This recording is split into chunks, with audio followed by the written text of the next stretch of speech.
This Parsha Podcast is dedicated in loving memory and leilui nishmas Shalom Ben Chaim. May his soul be elevated in heaven. I could think of no better way to herald a new year than with a Parsha Podcast. 2024, would you believe it? I can't believe it's already that number, 2024. With the help of the Almighty, we succeeded in producing a new Parsha Podcast each week in 2023. And we hope and we pray that we will be able to do the same in 2024. We started the Parsha Podcast, I think, in 2016 or something like that. And it's become a tradition unlike any other. And this year, it's year 8 of the Parsha Podcast. And we have a theme. And the theme is to go deeper into the Parsha. We call it DAD, which stands for deep and deeper. To go behind the scenes, to get to the backstage of the Parsha. And we have the book of Genesis. That one we already finished with the help of the Almighty. It's a new book, the book of Exodus, the book of Shemos. It's Parshas Shemos with the help of the Almighty from the Torch Center in Houston, Texas. Of course, my email address is rabbiwolbe@gmail.com. Let's begin. The Jewish people are in Egypt. And when they got there, things were swell because Joseph was the viceroy of Egypt. And he was revered by the Egyptians. And when Jacob came, the famine stopped. And he too was revered by the Egyptians. But now it's a new generation. And the family of Israel is in Egypt. There's a new king who conspires and connives to depress and to destroy the nation. And he implements confiscatory taxes of enslavement. He condemns the people to work in back-breaking labor.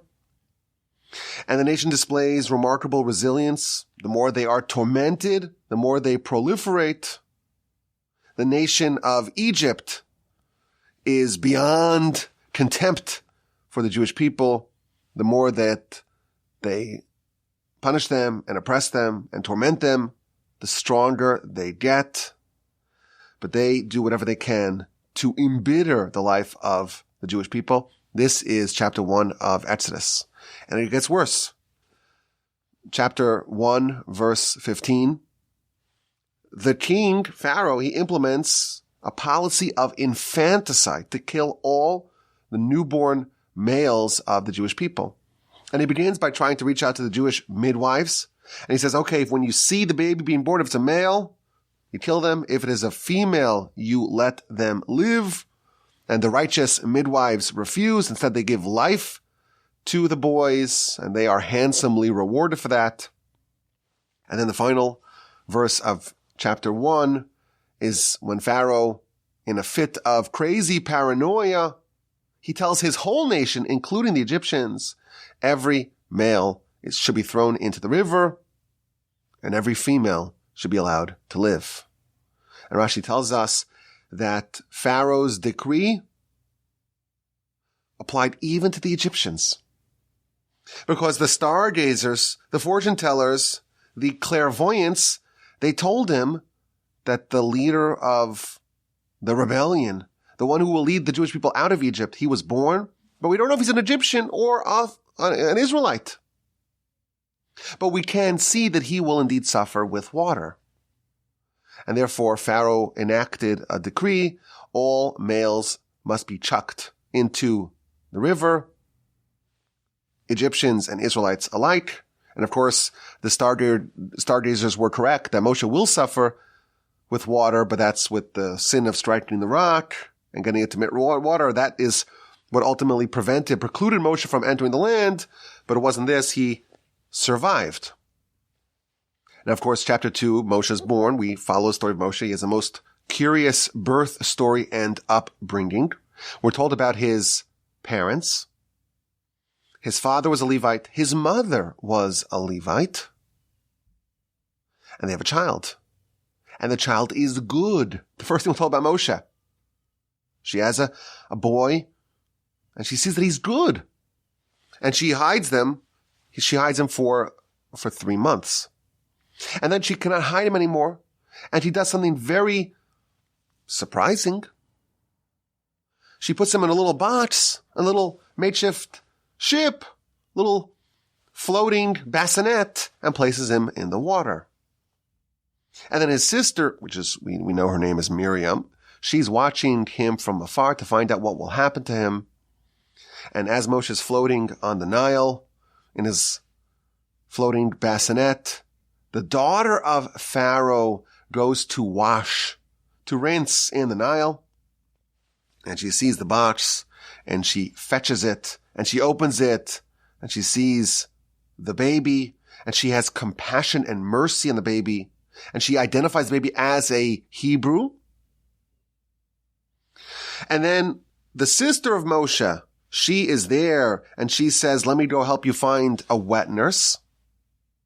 And the wet nurse should nurse the baby. Pharaoh's daughter adopts the baby. The actual biological sister of Moshe, he'll be called Moshe in a little bit, she goes and she finds the biological mother of Moshe to serve as the wet nurse.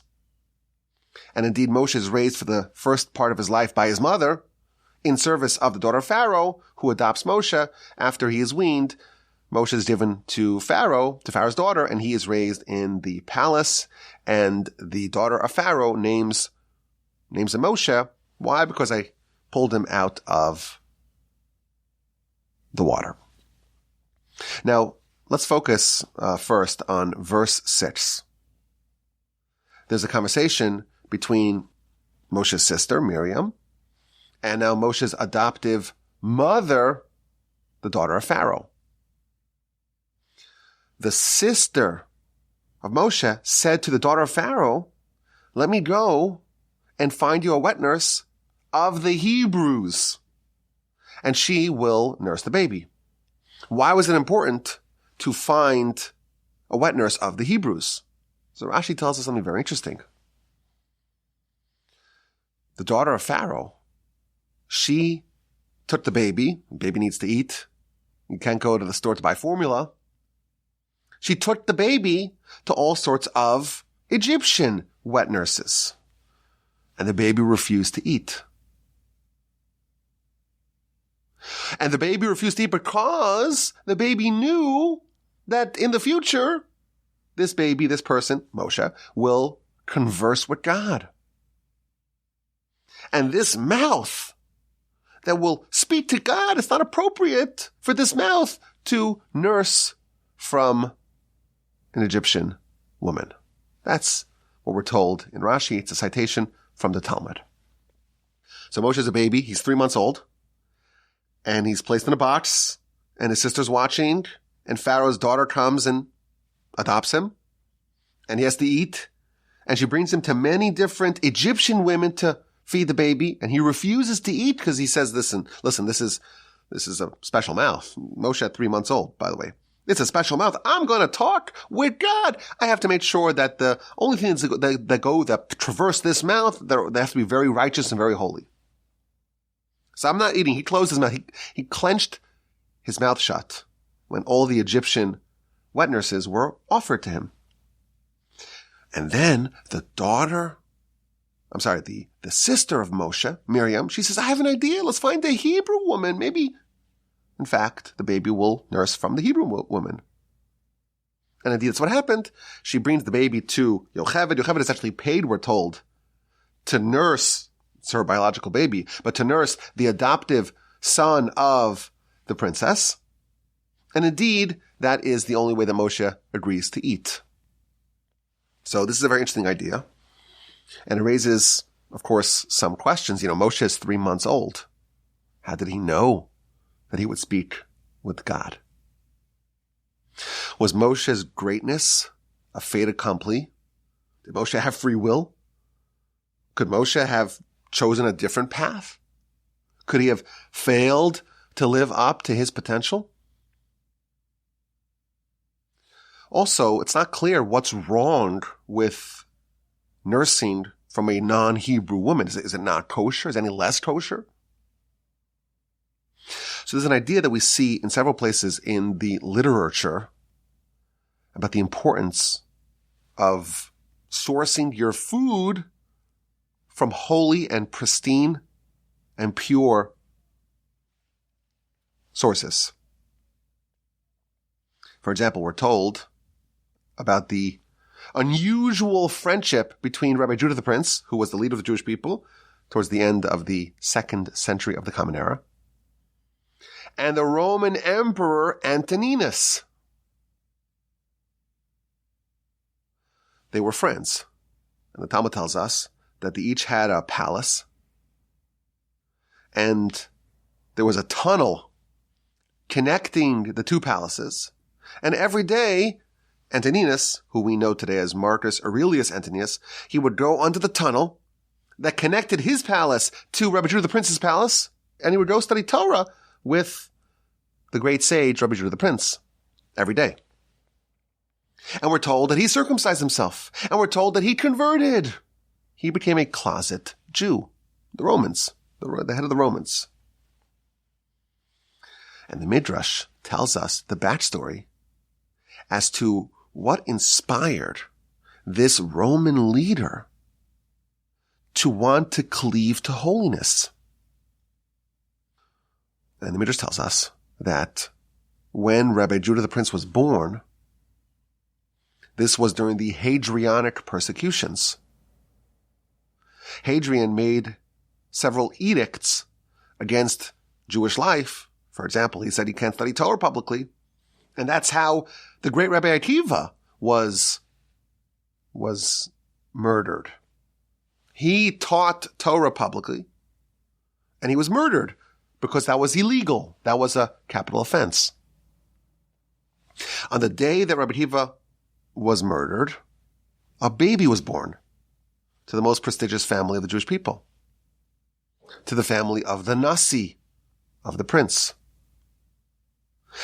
And in addition to the prohibition against public study of Torah, there was a prohibition against circumcision, bris milah. And they made a rule, anyone who circumcises, the baby will be killed. The mother will be killed. Rabbi Judah the Prince is born, and the parents circumcise him. They throw caution to the wind. The Almighty says, circumcise, we circumcise. And the Romans send an arrest warrant.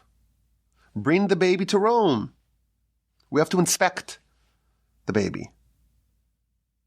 And we have to mete out punishment if the crime, in fact, was committed. So the mother travels with the baby. On the way to Rome, she stops off at some sort of inn, and she meets another woman with another baby. A Roman woman with a Roman baby. And they chat, and they befriend each other. And she tells her what she's going to do. She's going to bring the baby to Rome, and the child's guilty of this terrible crime, and this kid will be executed, along with mom. So this Roman mother says, let's do a deal. Let's swap babies. You take my Roman uncircumcised baby. I'll take your Jewish circumcised baby. You go present this baby as yours. Baby's uncircumcised. You're fine. We'll do the swap back, and all's well. And they did it. They bring the baby. The mother brings the baby to Rome. Baby's uncircumcised. Ma'am, you are free to go. Sorry for the inconvenience. They swap the babies back, and the kids go their merry ways. Young Judah becomes a great sage, one of the greatest sages of all time. He's the architect of the Mishnah. The other Roman becomes a great Roman leader. He becomes the emperor. And they befriend each other in their adult lives. And this Antoninus is so drawn to Torah that he himself wants to convert and wants to study Torah, and ultimately does convert and does circumcise himself. Says the Midrash, where did he have this inclination? What inspired him? What got into him that compelled him, that pushed him, that kind of forced him to choose a more spiritually enriched life. It was because he had a few weeks where he was nursing from the Holy Mother of Rabbi Judah the Prince. This milk created a change in the soul of the baby, and the soul was forever desirous of holiness. And ultimately it played out that even though he reached the absolute peak of Roman life and aristocracy, he wanted Torah. Now, conversely, we have the opposite. We're told about the great rabbi who went awry. There are very, very few instances of great sages who reached the pinnacle of scholarship who became corrupted. There's very, very, very few of them. The most notable example is the sage who went by the name of Elisha ben Avuya. He was the Rebbe, the teacher of Rabbi Meir, who is the primary author of the Mishnah. And he became corrupt, and he became a heretic, and he became a sinner. And in fact, he is given the pejorative acher, the other one. And again, the Midrash is trying to identify, where did this kid go wrong? How do we have someone who became a great sage, really on the pantheon of the greatest sages of his era, who became a sinner, who became a heretic? And again, the Midrash finds a cause when he was just a tiny little baby.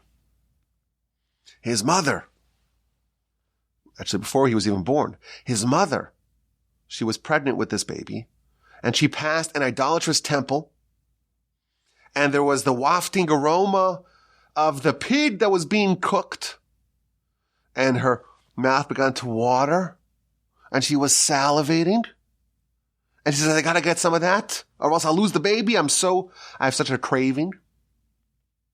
And even though technically it is halachically okay, if a woman's gonna lose her baby, she is allowed to eat on Yom Kippur and eat non-kosher. But nevertheless, she partook in the forbidden food, and in the words of the Midrash, it quivered within her, it coursed within her, like the venom of a venomous snake. It infected, on some subtle spiritual level, her unborn child, and that created an adverse blemish, a flaw in this soul that ultimately played out when Elisha ben Avuya went awry. So we see this idea that young children, even children in utero, what the mom eats gets filtered to the child, and if the mom eats good stuff, that gets filtered to the child. If the mom, God forbid, eats bad stuff, that too will have a negative effect on the child. And this is what Moshe was concerned about. These idolatrous Egyptian women, who knows what they're doing, who knows what they're eating, who knows what they're partaking of. And all that gets filtered into the milk. And if I eat this, it's going to corrupt my mouth. And I may be excluded from my destiny of talking to God. So Moshe just closes his mouth. And he refuses to eat from the Egyptian women. And by the way, I know people who take this even a step further. When they're pregnant or nursing, just like someone who is pregnant or nursing is advised to not do things that are harmful physically. Pregnant women shouldn't drink alcohol, shouldn't smoke. Maybe no one should smoke, of course, but certainly not. That could harm the baby. Spiritually as well. Someone who may do something which is maybe spiritually more questionable, not even something which you consume, but something which you experience, that may affect the child as well. So people have a sensitivity to that. I know people that have sensitivity to that. They would do certain things they would do under normal circumstances when it comes to, a pregnant or nursing mother. She's extra careful to make sure that the spiritual things that she partakes in are going to be ones that she wants to impart and instill and inculcate in her child. Moshe says, only Jewish women. That's it. Sorry. I want righteous filtration of my food, or else this mouth that will talk, that's destined to talk with God, will become corrupted. That's what Rashi tells us, chapter 2, verse 6 in our Parsha. Now, what's really interesting about this is that this sensitivity is featured in the halachic literature. The halacha states, this is featured in the Shulchan Aruch, in the Ramah, Yoredeya, 81:7, if you want to look it up. And he says like this, the milk from an Egyptian woman is as kosher as the milk from a Hebrew woman. They're both equally kosher. However, it's not ideal. If you need to find a wet nurse, don't use the Egyptian woman. If it's possible to find an Israelite woman, use that milk. Why? Because the milk that comes from an idolatrous woman, it will harm the heart. It will clam up the heart. And it will instill bad character in the child. Similarly, says the Ramah, a woman who's nursing, she should be very extra careful to not eat anything that is prohibited. And even a child's not obligated to mitzvahs. Before their bar mitzvah, they're not technically obligated. When it comes to food, what you eat becomes part of you and will affect your spirituality. This is the idea featured in the halachic literature. And the source of this sensitivity, or this preference, if you will, for the most elevated food source, elevated spiritually, for a child, the source of this is the story of Moshe.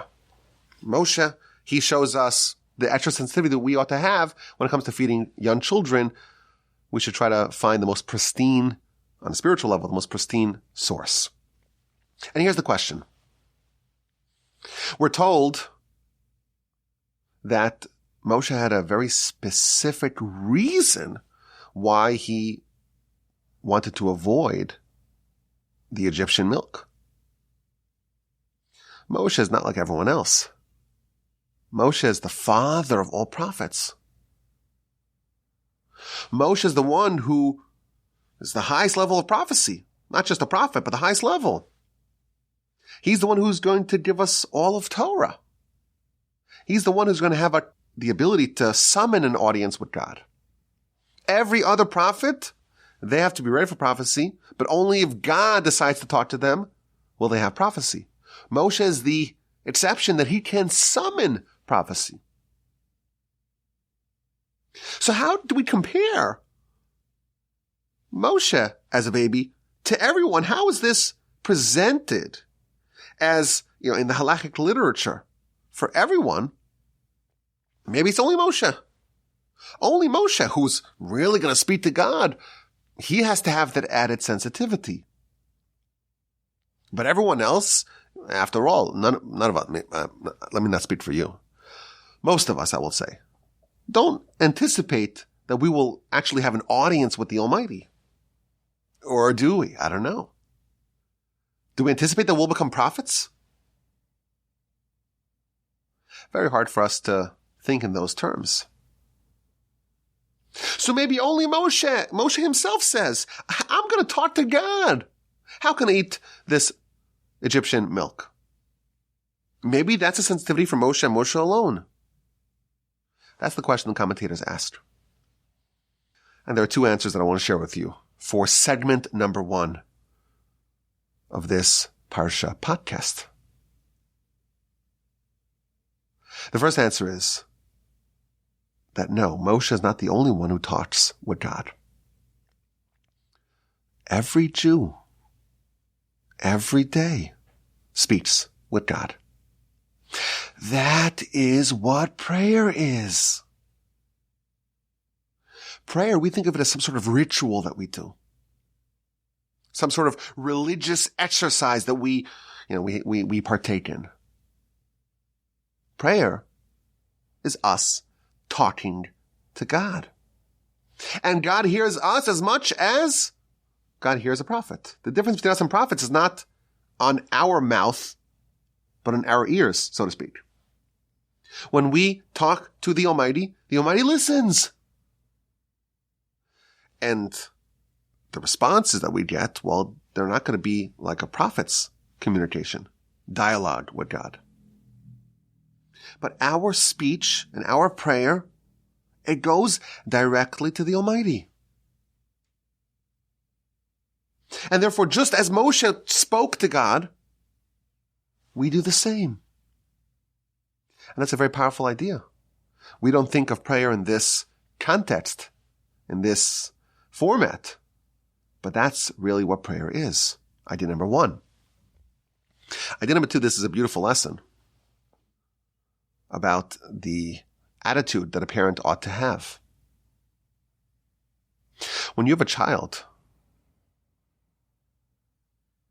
you don't know what the upper limit, so to speak, of this child's potential is. What if you are the steward, you are the overseer, you are the parent of the next Moshe? When you have a child, every child is a potential Moshe, let's say, of this generation. And therefore, when it comes to a child, you have to realize the responsibility as a parent is to make sure that you do whatever can, that in the event that this child is destined to be the Moshe of this generation, you don't mess it up. The great Chazon Ish used to say that every child, actually, to be precise, almost every child has the potential to become the greatest sage of the generation. If their abilities and their skills and their potential is deployed properly, almost every child has that ability. And therefore, how can you not account for that?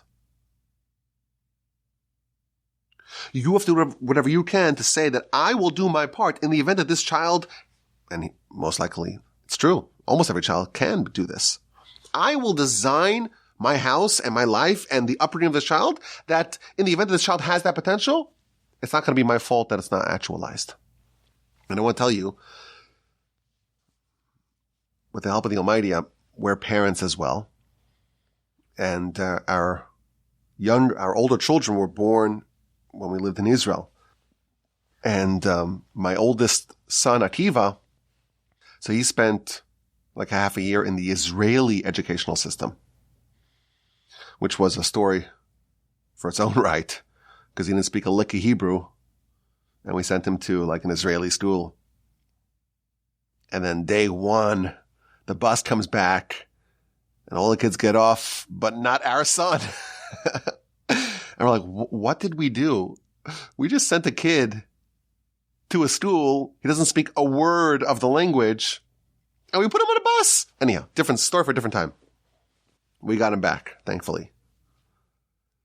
But I'll tell you, the attitude of the Israeli educational system is this. We will do whatever we can with every one of our children under our stewardship to do whatever we can to develop them into potentially the next great giant of the generation. And I will say, the criticism is delivered here with love. The same is not true about what I've seen over here. The Midrash tells us that out of every 1,000 children that enter the academy, one of them should emerge as a real Torah giant. Now, the verse in Koheles, in Ecclesiastes chapter 7 says, Adam echad, one man, me'elef mitzasi, from 1,000 I have found. And the Midrash says that if 1,000 students enter, grade 1, first grade, and they're studying scripture, well, maybe 100 of them will graduate to be able to study Mishnah. And out of that 100, maybe 10 will graduate to study Talmud. And of those 10, 1 will emerge who will become a great halachic arbiter, a great posek, a great sage who will illuminate the way for the rest of the nation. So 1 man out of 1,000 I have found. We have to design our system that all those 1,000 children are given the opportunity to become that one. And if, God forbid, there is an institution that out of every 1,000 doesn't produce at least one shining jewel, one crown jewel of the people, then they are not living up to their responsibility. And all 1,000 are potential ones, and therefore all 1,000 must be given the treatment, the Moshe treatment, to consider the possibility that they are that one. And if you don't strive for absolute greatness with everyone, with all 1,000, you won't have the 1 out of 1,000. That's segment number 1. Let's go on to segment number 2. After Moshe is being raised by his adoptive mother, he matures and he goes out. Chapter 2, verse 11, Moshe grew up and he goes out to see his brethren. And he witnesses and he sees in their suffering, vayar b'sivlosam. He goes to empathize with their suffering.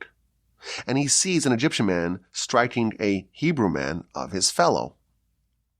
And Moshe turns to the right, turns to the left, sees there's no one watching, kills the guy. And the next day he sees 2 Hebrews fighting, and he intervenes again. And they say, you're going to kill us like you killed the guy yesterday? Moshe is arrested. Moshe is tried. Moshe is condemned to be killed, and he escapes. And he goes to Midian, and he sees the shepherds harassing the girls by the well, and again he intervenes and he defends the defenseless. So this is like the introduction of Moshe's life. Moshe is going to go on to be the greatest leader of all time. And the first thing we're told about him as an adult is that he doesn't stand by idly when there is injustice. When he sees a Hebrew man being stricken by an Egyptian, he intervenes and he strikes. And he takes action to defend the Hebrew. When 2 Hebrews are fighting, he does the same. He intervenes.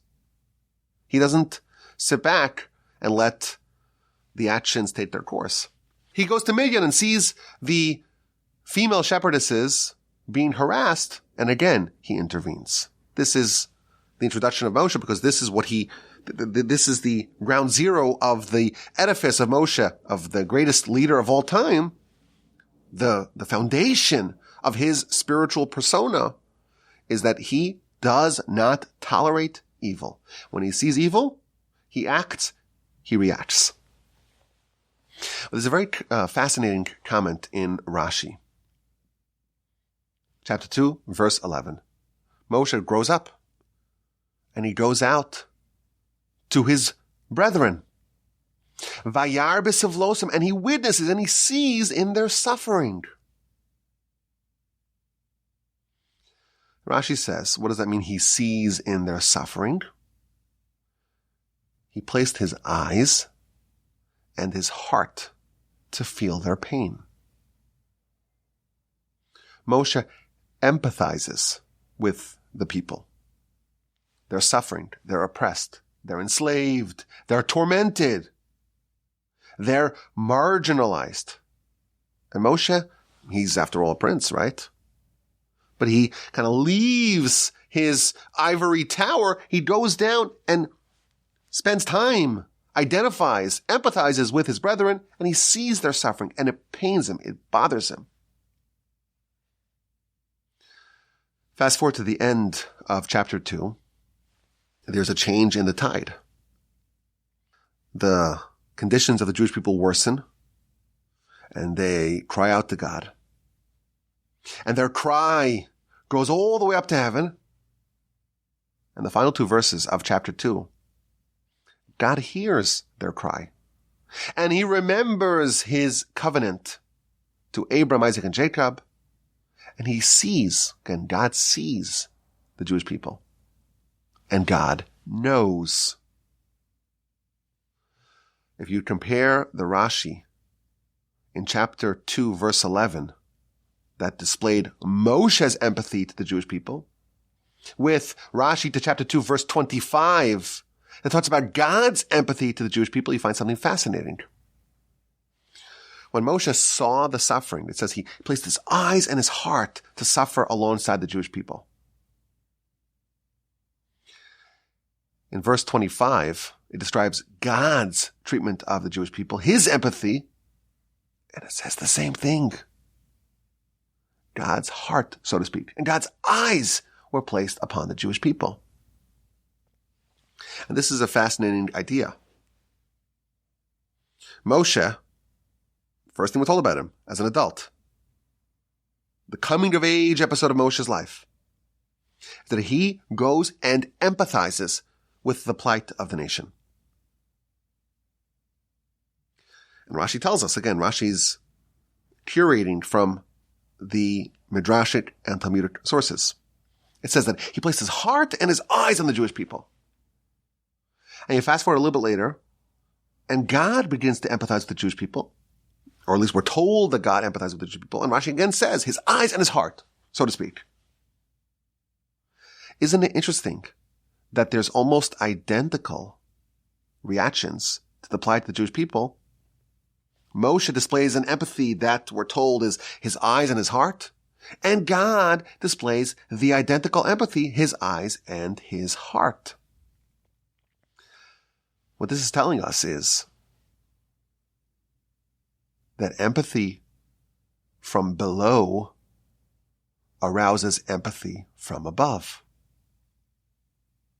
You want God to care about the suffering of others? When you care about them and you place your eyes and your heart upon them, God does the same. Now, the theme of empathy is featured in many places in the Parsha. Chapter 3, we have the very famous episode of the burning bush. Moshe sees a fire in the bush, and there's a fire, but the bush is not being consumed. And Rashi asks a funny question. Why is the presence of God in a bush? Why is it not in a cedar tree or a sequoia tree or a palm tree at least? Why a bush? And Rashi quotes a verse in Psalms chapter 91. Imo anochi batzara, God is with us in our suffering. The Jewish people are suffering. God, so to speak, the presence of God, the manifestation of God, the manifestation of the angel that's going to speak to Moshe, it's going to be in a bush. In a lowly bush, maybe a thorny bush, not in a more lofty tree. So we have Moshe empathizing and God empathizing, and we have this idea of Moshe's empathy arousing and amplifying God's empathy. This idea of empathizing with others who are going through a difficult time, it's a very important one.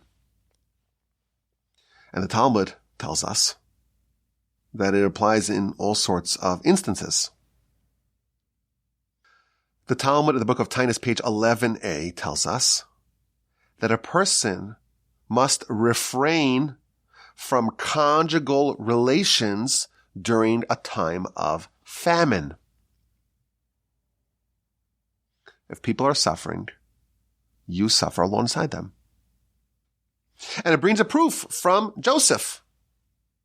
In chapter 41 of Genesis, it says that Joseph had 2 sons before the years of famine began.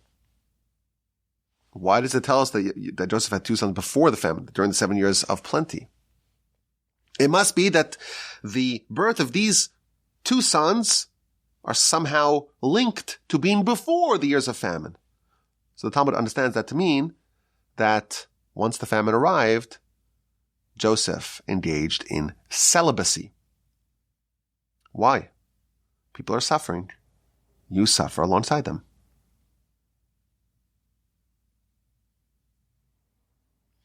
The Talmud continues and says something that gets a little scary. It tells us that at a time when Israel is in pain, and one person says, not my problem. I'm going to luxuriate because I can, because I'm not in pain. Says the Talmud, 2 angels come and they place their hands on this person's head and they say about him, they classify him. This is a person who departed from the public. Everyone else was suffering and they said, I don't care. When the public is comforted, they will not partake in it. Continues the Talmud, when the public is suffering, a person should not say, let me go to my house, let me eat, and let me drink, and there is peace to me. Rather, they should suffer alongside the public. And again, it brings another proof from Moshe. Later on in Exodus, the Jewish people are at war. The first war of the Jewish people. It's a war against Amalek in chapter 17 of Exodus. And it's a 2-front war. There's a war in heaven and there's a war down below on the physical plane. And Moshe's up on top of the mountain. And on his right side, there's Aaron. On his left side, there's Hur, his nephew. And he's lifting up his hands. And Moshe, his hands got tired. And the verse tells us, chapter 17, verse 12. They placed a stone under Moshe. And he sat on the stone. Says the Talmud, wait a minute, Moshe's at the time he's 80 years old, he's leader of the Jewish people, he's effectively a king. Get him a throne, get him a chair, put some nice carpets, place a pillow under Moshe. Why is Moshe sitting on a stone? Says the Talmud that Moshe's rationale was, the Jewish people are at war, they're in pain, I will be there with them. I will be alongside with them. I will empathize with them. I will be in pain as well. This is an idea that we see in our Parsha, and we see it, of course, this is a characteristic of Moshe, but this is also a characteristic of great sages throughout our history. For example, during World War I, we know this is a 4-year war. And the Jews were all over, both sides of the war. The Jewish people were suffering. The great Chafetz Chaim, the greatest Jew of the time, he did not sleep in a bed for the duration of the war. You have a bed, you're an old man. The Jewish people are suffering. I'm not going to sleep in a bed. He either slept on the floor or on a bench. That's it. And he refused to use a pillow. Not because he didn't have one. He had plenty of pillows. He refused to use a pillow because the Jewish people are suffering. I will suffer alongside them. Even more recently, the great Rabbi Rav Steinman, passed away, I think, in 2017 or 2018. He was widely accepted as the greatest leader of his generation. When there was a war, he slept on the floor. Not because he did not have a bed, but because he said this idea, if the Jewish people are suffering, I will suffer alongside them. In the city of Brist, the great Rabbi Chaim Soloveitchik, who was one of the great geniuses of our history, and the Talmudic method that he popularized, that he developed and popularized, that is the Talmudic method that's studied in the great yeshivos today. And in his city, there were several large and destructive fires that ravaged much of the city of Brist. And many of the homes were destroyed, and particularly the poorer parts of town. And the great rabbi says, until every single house is rebuilt, I'm sleeping on the floor in the shul. Because you know the way it is, right? If the rabbi's fine and, okay, there's a few people, the poor people, the less fortunate, the less advantaged people that aren't really power players. If their house is not rebuilt, then, okay, the world doesn't stop, okay? The world doesn't stop. The world doesn't go on. And the great rabbi says, I'm going to sleep on the floor here in the shul until every single home is rebuilt. I'm thinking, there's a war happening right now. And, we're in the United States. And of course, there's an uptick in anti-Semitism, and that's a serious problem. And of course, there are threats to Jewish institutions, and that's a serious problem. And of course, there's a lot of harassment of Jews online, and that's a serious problem. But how many of us had to run to bomb shelters in the middle of the night with our children to get there within a few seconds before potentially a rocket could hit our building? How many of our kids had to suffer the trauma of losing friends, of having to live in a war zone? How many of us even know, someone who became God forbid, a widow or an orphan?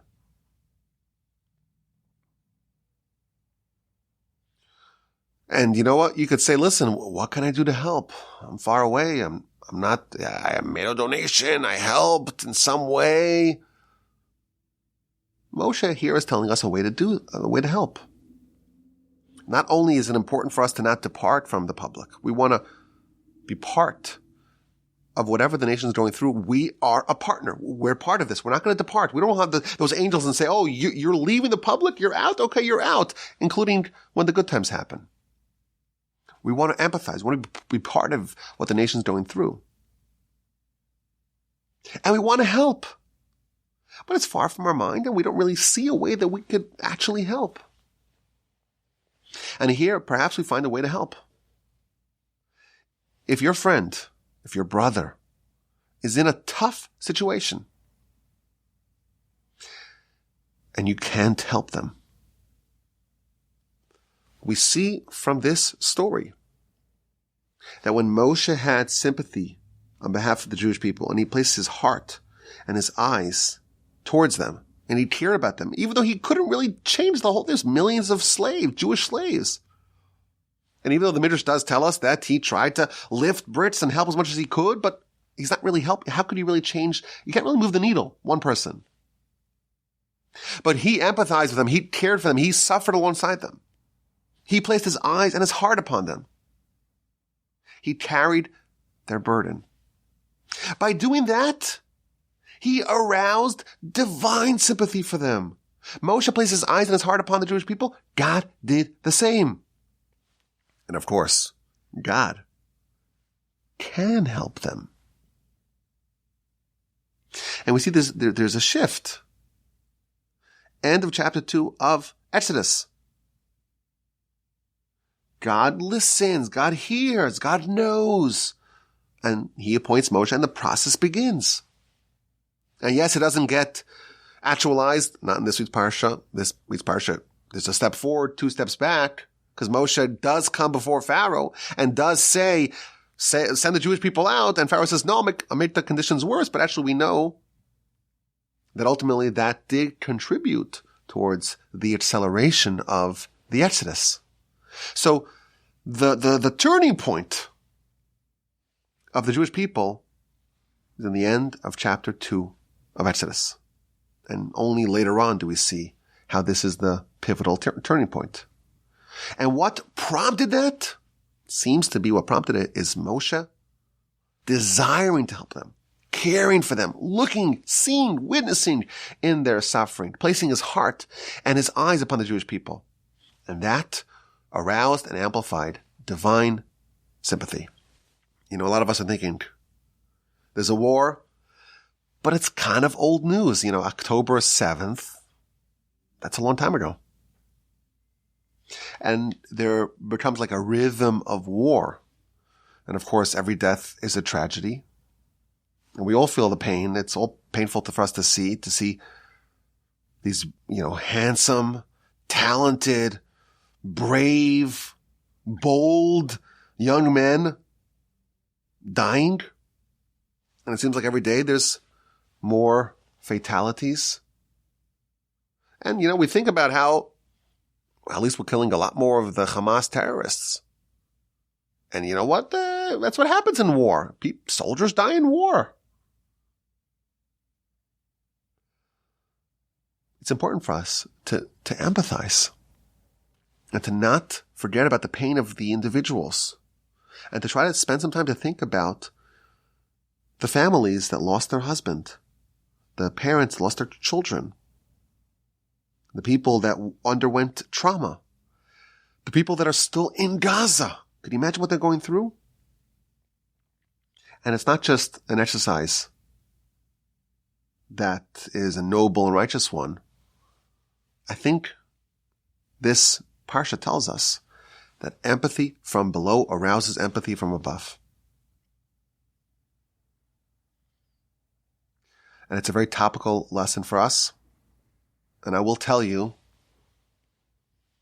that I heard from a very serious person. Someone asked this person the question, what should we do now? Should we celebrate things? Should we make a bar mitzvah for our child? Should we make weddings? Should we make engagement parties? Should we go on vacations? There's a war. How can you go on vacations? And then he says, should we limit conjugal relations? That's the example of the Talmud. When there's a famine, people are suffering, you suffer alongside them. And I thought, well, that sounds like it's, maybe dangerous territory because, there's the downside to that. But I was surprised to hear that this very, very serious person was saying that this is an appropriate discussion. What are we trained to do during times of pain and crisis and tragedy? An ongoing pain, crisis, and tragedy? We're trained to think, I want to suffer alongside our brothers and sisters. And listen, of course, if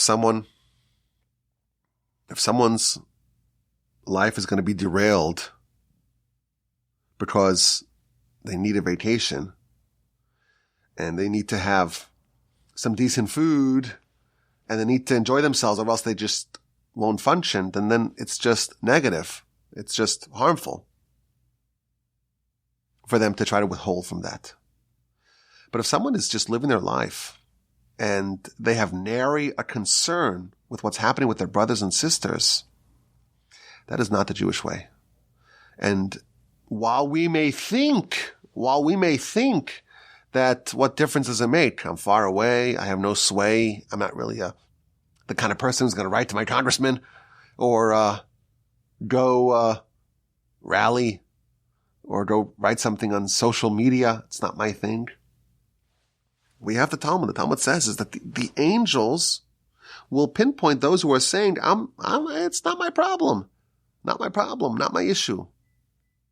And they are excluding themselves. Very, very scary thing to be excluded, to be out of the camp of the nation. Now our nation is in crisis. We are suffering. And it's important for every person to consider this idea. We have to find a way to empathize, to feel the pain, to suffer alongside our brothers and sisters. In the shul, thankfully, they're saying the Psalms every day. And yes, they say one psalm or two, maybe even three. And maybe it could be a bit more intense with more devotion. That's legitimate. But at least there's something. At least there's something. Some sort of sign in our daily lives that we are acknowledging that the Jewish people are suffering and we want to take a part in that. We hope that 2024 brings salvation for the Jewish people. Of course, the Gregorian calendar is not something that we really celebrate. We follow the Jewish calendar. But whenever there's an opportunity for renewal, we think of ways that we can inject novelty into our lives, invigoration into our lives, inspiration into our lives. Whenever there's a new year, I always say, yeah, we don't celebrate New Year's, but we do celebrate New Year's resolutions. Why? Because if there's ever an opportunity to say, I want to improve my life, we accept that. Any opportunity to change, to upgrade, to live a more elevated life, that is an opportunity that should not be squandered. We hope and we pray that we hear only good news from our brothers and sisters in the Holy Land and throughout the world. That, please God, it's a good year for all of us. It's a year of personal safety and personal growth for us, for our families, for our communities, and for the nation, the world over. We'll try to do our part, of course, to study each week, to grow and to learn each week, to get behind the scene, to go backstage of the Parsha from the Torch Center in Houston, Texas. This was very enjoyable. I hope it's not depressing. It's supposed to be invigorating, not depressing. Don't get depressed. Depression, it's almost never called for. It's the wrong sentiment. Pain is different than sadness. They're very different things. We always point out that the Mishnah tells us that when the month of Adar arrives, we increase simcha, joy. And when the month of the sad month that marks the destruction of the temple, we decrease joy, but joy never turns to sadness. It's just gradients of joy, more joy or less joy. The focus here is that Moshe was suffering alongside the Jewish people. He was feeling the pain of the Jewish people. Not to get depressed and to get despondent and to get, to just sit around and do nothing. No. To feel the pain and to try to do something on behalf of our brothers and sisters. Of course, my email address is rabbiwalby@gmail.com. I hope everyone has a fantastic and splendid and uplifting week. And please God, a fantastic and splendid and uplifting year. And I'm looking forward, please God, to studying Torah with y'all this week and next week, and please God, every week in 2024. Of course, the email address is rabbiwalby@gmail.com. I look forward to your questions, your comments, and your feedback.